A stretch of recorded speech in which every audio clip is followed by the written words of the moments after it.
ఇప్పుడు నువ్వు వెళ్ళి చూస్తే పొద్దుగోకిందిగా పీకల మొయ్య సారా తాగి ఇంటికి చేరుకుని ఉంటాడు. 10 సార్లు బతిమాలితేనే కానీ 4 ముద్దలు తిండం. మాణ్ణి రాత్రి తెల్లారులు మాడితేనే కానీ వాడికి బుద్ధి రాదు. కొడుకు పస్తుంటాడని నువ్వేం బెంగపడకో. మా తమ్ముడి చేత భోజనం పంపించాలే. మీరెందుకు పంపించారమ్మా?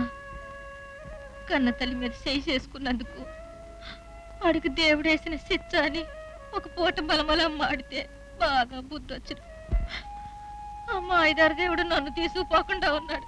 ఏంటో అలా అనక. నీ కొడుకు గురించి నేను ఒక్క నిమిషంలో అర్థం చేసుకున్నాను. నా దగ్గర ఎంతో మంది చదువుకున్నారు.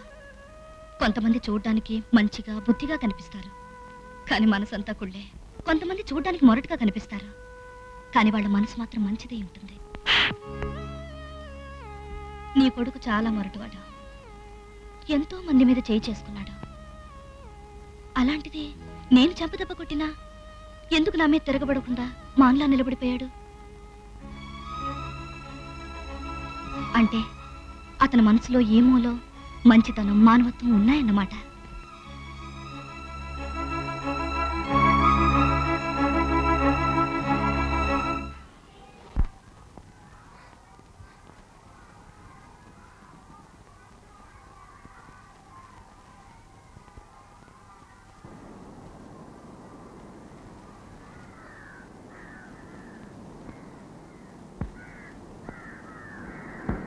ఎందుకు అలా చూస్తావు?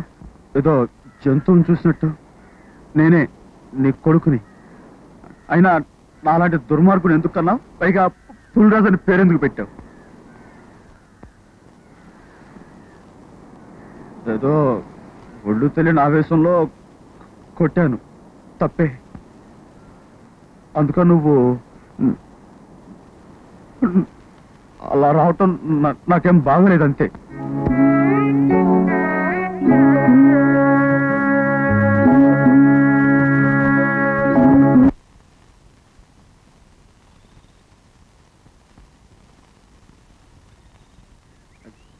Good morning.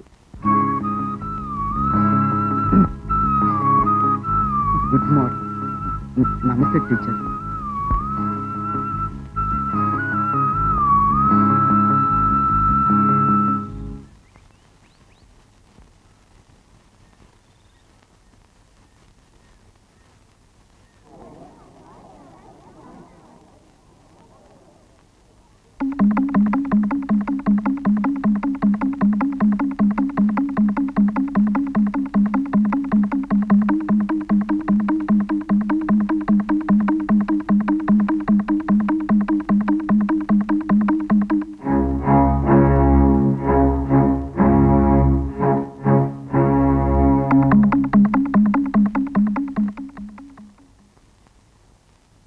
టీచర్ గారు, అదేంటి అప్పుడే తిరిగి ఇంటికి వెళ్ళిపోతున్నారు?